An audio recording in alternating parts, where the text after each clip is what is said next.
холодно сегодня, решил прогуляться по любимому своему дворцу. Чандокун называется. Дворец, где добродетель так и бурлит, как из фонтана брызжет.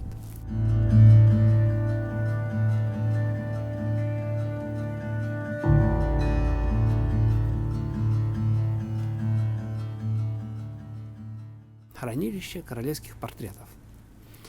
Ну, как в церкви иконы, так и королевские портреты, они в некотором роде тоже иконы. Какие портреты? Королей, которые уже в мире ином находятся. Какая-то связь, вероятно, есть между душой ушедшего короля, духом и портретом, который вот в этом доме должен находиться. Дом не настоящий, хотя дворец старый, но вот этот вот анклав небольшой, где мы сейчас находимся, он был в 2005 году построен. Здания, которые подальше немножко туда находятся, они старые действительно, а вот то, что вокруг нас, новострой. Ну, что ж делать-то? Новострой. Если бы я вам не сказал, вы бы и не знали, что это новострой. Называется святилище королевских портретов Сонвонджон. Сонвон – нефритовая основа. Иносказательно нефритовый трон – это место, где находится король, то есть место обитания королей. Ну, в данном случае мы во дворце находимся, это тоже место, где нефритовый трон должен находиться. Плюс здесь вот, в этом вот здании, должны находиться портреты королей усопших. Поэтому Сонвонджон. Портретов здесь нету, сейчас они здесь не хранятся. Мы только снаружи на это здание смотрим. Ну, интересное очень его предназначение, поэтому решил здесь остановиться. Находится это здание внутри комплекса, который называется Колле Какса. Колле. Внутри дворца. Какса – офис. Внутридворцовый офис. Здесь трудились те чиновники, которые работали на государство, но по роду службы должны были находиться внутри дворца. Вот как раз Колле Какса только в Чандокуне находится, и та заново построенная. Виноватые японцы. Они разрушили все Колле Какса во всех 5 дворцах королевских. Только в Чандокуне заново восстановили эту Колле Какса. Но в этой Колле Какса находится не только святилище королевских портретов. Здесь офис, например, королевской библиотеки Кюджангак находится, королевская больница, хранилище книг, другие здания также.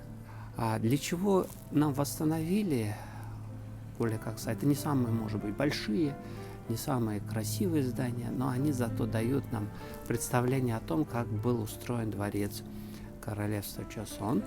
Дело в том, что он был похож на лабиринт. Слушайте, кого-то хотят поймать. Я здесь однажды енота видел. Может, это енот, а может быть, кот. Кота, помните, на входе мы встретили. А может быть, это мышка, но какая-то очень большая. Пойдемте дальше, теперь по направлению к главному, самому величественному зданию. Что ж нам все на маленькие смотреть. Здание, я бы его назвал Большой тронный зал.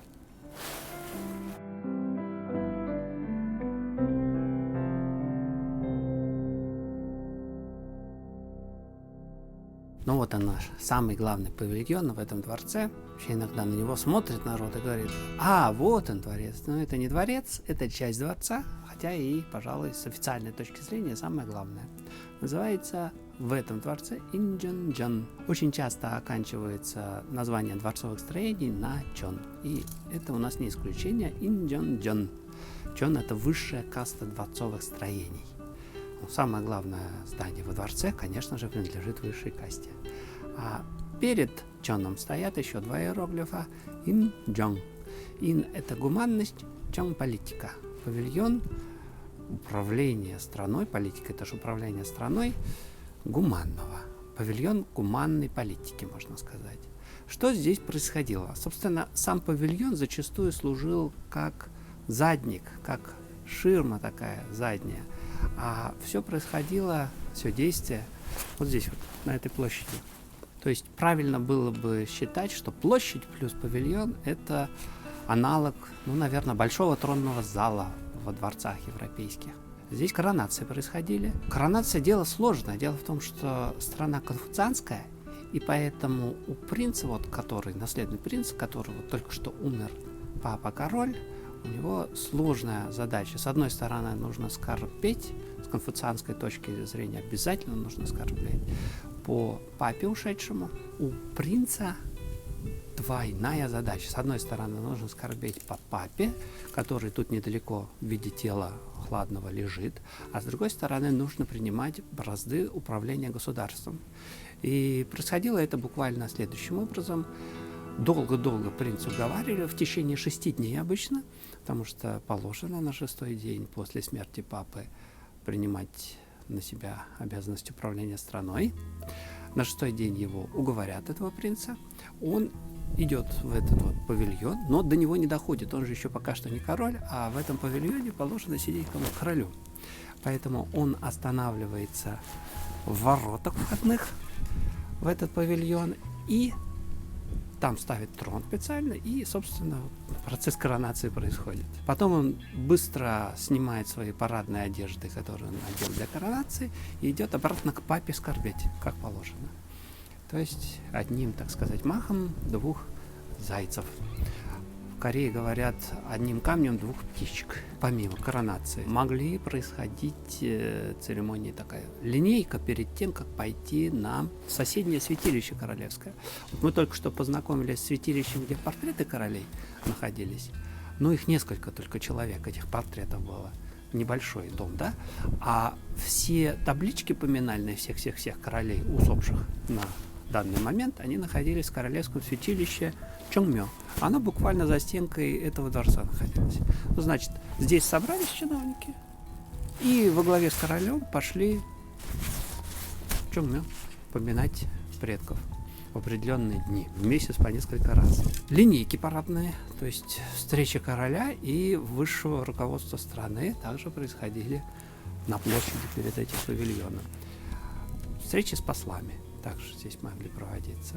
В общем, место для официальных государственных церемоний. Не личных королевских, а официальных государственных церемоний. Почувствуйте разницу, вот даже поминки, они на самом деле государственное дело. Дело в том, что вроде бы это родственники действующего короля, в тюрьме лежат, в виде дощечек, тела-то их в других местах находятся. А на самом деле от благосклонности этих духов, от духов усопших королей, очень сильно зависит, как страна будет жить по представлениям корейцев эпохи Чосон. Ну, между прочим, и современные корейцы повторяют в меньшем масштабе те же самые действия, что и короли раньше делали, и обычные корейцы тоже. Ну, как я вам говорил, совсем рядышком с дворцом Чандакун находится королевское святилище Чонгмё. Вот сюда вот если пройти, когда ремонт закончится, наверное, можно будет пройти, мы попадем в Чонгмё. Сейчас там большие строительные работы проводятся. Ну а мы сейчас с вами давайте зайдем в такое совсем не дворцовое строение в этом дворце. Не дворцовое, потому что не крашеное. Интересный такой комплекс зданий. Здесь здание не крашеное, в отличие от всех остальных зданий во дворце. Вообще красить здания 5 цветов полагалось во дворцах только во времена Чосон и в буддийских храмах. Этот комплекс зданий больше похож на дом богатого ямбанина, то есть представителя высшего класса общества Чосон, чем на королевский дворец. Именно потому, что краски нет. В этом доме, вот где я сейчас нахожусь, умерла последняя принцесса королевского дома. Это была дочка короля Коджона и в будущем императора. Он поменял свой титул на императорский в 1897 году. Получается, дочка императора, потому что она родилась в 1912 году. Но в 1912 году он уже был император в отставке, потому что его насильно в 1907 году сместили японцы с поста занимаемого, и он вынужден был отказаться в пользу своего сына от трона. А дочка у него родилась уже после аннексии Кореи японцами в 1910 году. Аннексия, через 2 года рождается дочка. Дочка рождается не от королевы, а от, мы бы сказали, наложницы, наверное. То есть она поэтому называется не Конджу, принцесса, а Онджу, принцесса, но от наложницы. Как бы то ни было, она у нас последняя была дочка у короля Коджона, он ее очень любил, тем более, что ему там за 60 уже было, когда она родилась, поэтому он к ней относился, не знаю, может быть, как к внучке. Через 7 лет после рождения дочки он умирает. Представляете, страна, аннексированная Японией, дочка короля последнего, ей японцы, конечно же, большое внимание уделяют, потому что потенциально какие-нибудь возмущения в Корее могли возникнуть вокруг бывших царственных особ. Поэтому японцы за ними следили или присматривали, скажем так, уделяли им большое внимание. Она не исключение. В 1925 году переезжает она в Японию, не то чтобы самостоятельно, то есть на нее оказывалось давление, тем более маленькая девочка, кто ее будет спрашивать. В 1925 году ей было 12-13 лет. В раннем возрасте выяснилось, что психически она неуравновешенный человек, и она достаточно много времени проводила в больницах и в Японии, и затем после возвращения в Корею. Да, как она вернулась в Корею? В 1945 году Корея освобождена от японцев. В 1962 году идут переговоры между Японией и Кореей о том, что хорошо бы заключить мирный договор. Уже много времени с окончания войны прошло. Во время этих переговоров будущий президент Южной Кореи Пак Чун Хи, но уже тогда практически вся власть ему принадлежала, хотя он формально еще президентом не стал, заручается поддержкой родственницы принцессы Токхе, о которой идет речь. Родственница интересная, она японка. В Корее ее знают под именем Ибанджа. И это фамилия королевская, то есть она вышла замуж за принца, можно сказать, третьего императора, хотя он официально никогда императором не был. Фамилия Ли, значит, королевская, и Банджа, она взяла себе имя. И Банджа, японка. Очень интересная дама, но про нее в другой раз. Как бы то ни было, договорились власти Южной Кореи и Японии, вот через посредничество и Банджа, о том, что возвращается принцесса Токхе сюда, в Корею. Почему так сложно договариваться пришлось? Потому что еще не заключен мирный договор. Он только через 3 года будет заключен. А принцесса за год до заключения договора переезжает во дворец Чандокун. Тоже не сразу. Ей пришлось опять полежать в больнице. Все тоже заболевание психическое дало о себе знать. И она переезжает вот сюда, вот в этот дом. Здесь практически и жила с тех пор до 1989 года. К ней присоединяется и Ибанджа, японка, которая содействовала приезду ее сюда. И жили они практически вместе вот в этом комплексе. Тут на самом деле комплекс из 3 отсеков. Вот этот отсек, где жила, собственно, принцесса Токхе. И в этом же комплексе жила и Банджа. Самое интересное, что умерли они с интервалом всего несколько дней. Обе умерли весной 1989 года. Почему 2 женщины разного немножко возраста? И Банджа, она была 1901 года рождения, принцесса Токхе помоложе была. Почему они умерли с интервалом несколько дней, конечно, наводит на размышления. Сейчас здесь нету никого практически. Скоро будет закрываться дворец. Но кроме того и корона дает о себе знать. Знаете, я тут практически один с птичками. Сейчас вам хурму покажу. Вы представляете, как тут прекрасно. Мне поэтому очень нравится гулять по Чандокуну. И вас призываю. Правда, если вы сюда приедете, вы будете здесь совсем не одиноки, конечно. Всемирное наследие ЮНЕСКО – это очень популярный дворец. Хотя он не самый главный, он второй, так сказать, в иерархии. На первом месте Кёнбокун находится. Но всемирное наследие ЮНЕСКО у нас, извините, Чандокун, где мы с вами находимся, дворец процветающей добродетели. А Кёнбокун, дворец огромного лучезарного счастья, он, хотя и главный, и самый большой, но не ЮНЕСКО, не всемирное наследие ЮНЕСКО. За что ему дали титул всемирного наследия ЮНЕСКО? За то, что здесь есть огромный старый сад, королевский парк. Задний сад его называют, или тайный сад, Пивон, или Хуон.